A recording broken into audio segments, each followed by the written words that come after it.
Сәлеметсіздер ме, білім алушылар? Бүгін біз сіздермен қашықтықтан білім алу жүйесі бойынша қазақ тілі пәнінен сабағымызды бастағалы отырмыз. Мен бүгінгі сабақта сіздермен көптеген ақпараттармен бөліскелі отырмын. Бүгінгі сабақ сіздер үшін өте маңызды сабақ болады деген үміттемін. Олай болса, іске сәт. Балалар, сіздер мына ғаламшарлар туралы не білесіздер? Жақсы. Осы ғаламшарлардың ішіндегі тіршілік етуге болатыны қайсысы деп ойлайсыздар? Қане, кім айтады? Жарайсыздар, өте жақсы жауап. Олай болса, бүгінгі сабағымыз не жайында болмақ? Әрине, дұрыс айтасыздар. Бүгінгі сабағымыз жер, ғаламшар. Осы сабақтағы оқу мақсаты мәтіндегі негізгі және қосымша ақпаратты түсіну, анықтау. Сөз ішіндегі және сөз аралығындағы ілгерінді, кейінді және тоғыспалық заңдылықтарына сәйкес айта білу. Бағалау критерийлері. Мәтіндегі негізгі және қосымша ақпаратты түсініп, анықтайды. Сөз ішіндегі және сөз аралығындағы ілгерінді, кейінді және тоғыспалық заңдылықтарына сәйкес айтады. Олай болса, құрметті оқушылар, мен сіздерге тыңдалым ұсынғалы отырмын. Бүгінгі біздің жалпы сабақтағы орындалатын тапсырмаларымыздың барлығы осы тыңдалымға тікелей байланысты болмақ. Мұқият тыңдаңыздар. Жер күннен санағанда 3-ші планета. Сендер әрине ол біздің планета.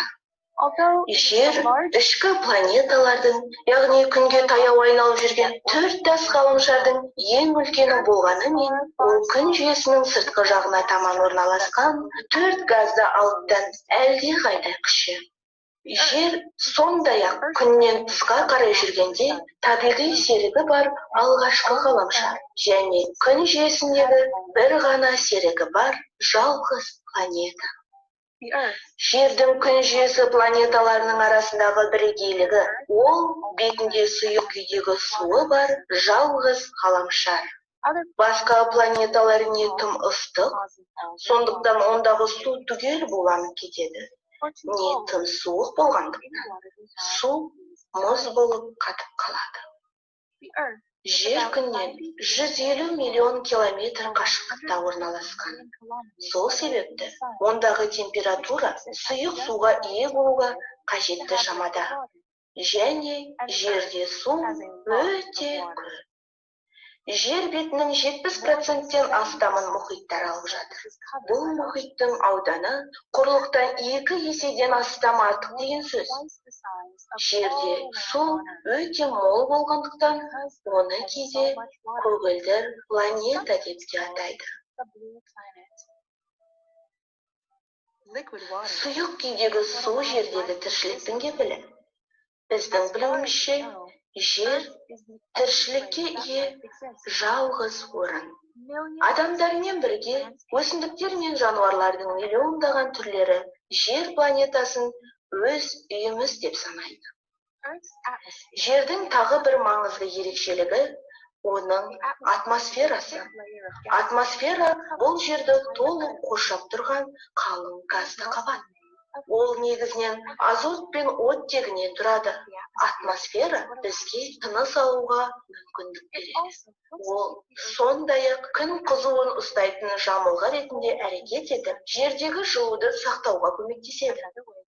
Атмосфераның тағы бір пайдасы ол жерді күннің зиянды ультракүлгін сәулелерінен және де метеорлардан қорғайды. Ғарыштан жерге құлаған нәрсенің бәрі атмосферадағы газдарға үйкеледі де қатты қызады. Олардың көбісі жер бетіне жетпей-ақ толық өртеніп кетеді. Ал қалғандары жерге тигенше әлде қайда кішірейіп кетеді. Балалар, сіздер бейнематериалды көрдіңіздер. Олай болса, біздің осы бірінші тапсырмамызды орындауға көшкеніміз абзал болар. Бірінші тапсырманы мен сіздерге сен маған, мен саған әдіс арқылы ұсынғалы отырмын. Осы әдіс арқылы сіздердің осы мәтінді қаншалықты тыңдағандарыңызды, қаншалықты түсінгендеріңізді және қаншалықты ақпарат алғандықтарыңызды байқағым келіп отыр. Олай болса, бірінші сұрағым. Бейнематериалдан нені байқадыңыздар? Дұрыс айтасыздар. Тамаша. Екінші сұрақ. Жердің басқа ғаламшарлардан айырмашылығы неде? Жарайсыздар. Өте тамаша. Олай болса, келесі сұраққа көшейін. Жердің бірегейі серігі қай ғаламшар? Қане, естеріңізге түсіріңіздер. Әрине, дұрыс айтасыздар. Ал жерден басқа тіршілік ететін ғаламшар бар ма? Қалай ойлайсыздар? Өте дұрыс жауап. Жарайсыздар, керемет. Олай болса, оқушылар, сіздерде жаңа мақсатта, бізде мынандай мақсат болатын. Сөз ішіндегі және сөз аралығындағы ілгерінді, кейінді және тоғыспалық заңдылықтарын жаңағы дұрыс айта білу мақсаты көзделген болатын. Олай болса, мен сіздерге осы тыңдалым мәтіннен бірнеше сөз бен сөз тіркестерін теріп алып отырмын. Сіздер мына кестенің екі бағанындағы ілгерінді және кейінді ықпалдың тұсына қай сөз ілгерінді ықпалға, ал қай сөз кейінді ықпал заңдылығына жататындығын қосу белгісі арқылы, болмаса жазу арқылы орындасаңыздар болады.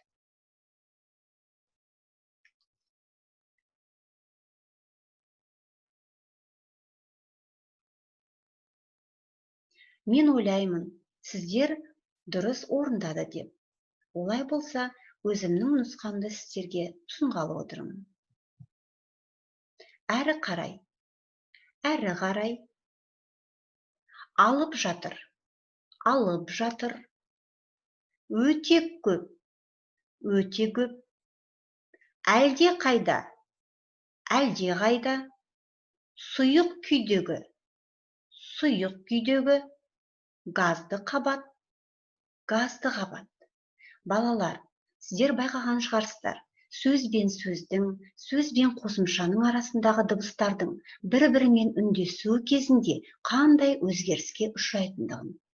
Сондықтан да айтылу барысында осыны дұрыс айтуды жөн санап отырмын.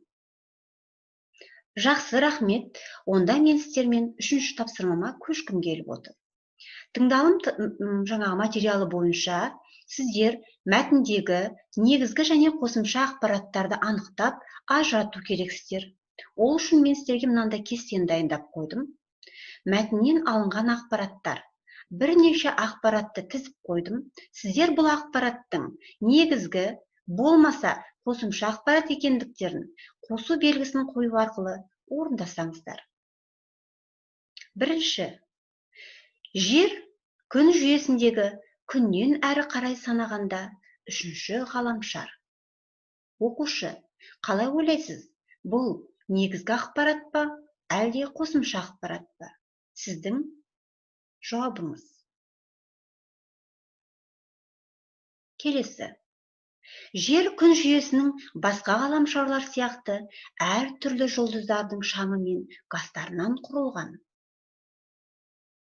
Жер күн жүйесіндегі серігі бар жалғыз ғаламшар. Жер сұйық күйдегі суы бар жалғыз ғаламшар. Басқа ғаламшарлар не тым ыстық, су буланып кетеді, не тым суық, мұз болып қатып қалады. Жер мен күн арасындағы орта қашықтық 1,5 миллион. Жер бетінің 70%-дан астамын мұхиттар алып жатыр. Құрметті оқушы, мен ойлаймын, сіздер осы ақпараттарды дұрыс анықтайды деп. Жарайсыздар. Келесі тапсырмам мынандай болмақ. Сіздер мына мәтіннің ішіндегі көп нүктенің орнына қажетті сөздерді қойып, көшіріп жазу керексіздер. Олай болса, мен сіздермен бірлесіп жұмыс жасайтын боламын. Сіздерге мынандай дескрипторды ұсынып отыр. Тиісті сөздерді орналастырды оқушы. Жазу барысында қате жібермеуге тырысты. Олай болса, бастайық. Егер жер мен күннің арасындағы қашықтық қазіргі орнынан болғанда, ғаламшарымыз суып, атмосферадағы айналымы бұзылып, жерде мұз дәуірі орнайтын еді. Ал жер мен күннің арасындағы қашықтық қазіргі орнынан болғанда, онда ғаламшарымыз атмосферадағы су айналымы бұзылып, жерде болмас еді. Сіздерге біраз уақыт берейін.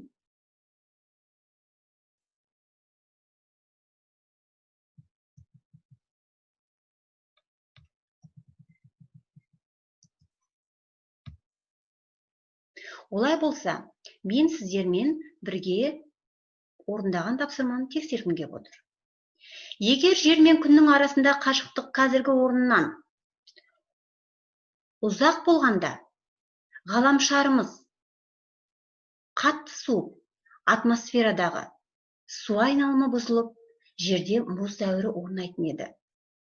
Ал жер мен күннің арасындағы қашықтық қазіргі орнынан жақын болғанда, онда ғаламшарымыз қайнап, атмосферадағы су айналымы бұзылып, жерде тіршілік болмас еді.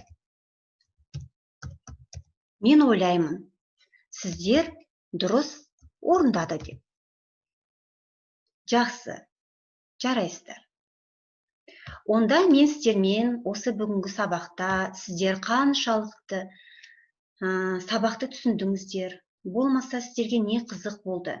Осы сабақтан сіздер қандай құнды дүниелер алдыңыздар? Осыны телефон әдісі арқылы жаңа анықтағым келіп отыр. Мен сіздерге мына үлкен телефонды ұсынып отырмын. Оқушы, егер сіздің түсінбеген тұстарыңыз болса, WhatsApp желісі арқылы мұғалімге жолдауларыңыз болады. Болмаса мына қоңыраудың суреті бейнеленген жерде сіздер өзіңіздің ұстазыңызға, болмаса құрбыңызға қоңырау шалып, жаңағы өзіңіздің білмей тұрған сұрағыңызға жауап алуыңызға болады. Сондықтан да бүгінгі сабақта не қиын болды, не қызық болды, не құнды болды, бұны сіздер маған WhatsApp желісі арқылы жіберетін боласыздар. Олай болса, үйге мен сіздерге 157 беттегі 6-шы тапсырманы бергім келіп отыр. Бұл 6-шы тапсырманы оқи отырып, ішіндегі қарамен жазылған сөздерді түсіндірме сөздіктен мағынасын ашып жазып келесіздер. Олай болса, сау болыңыздар.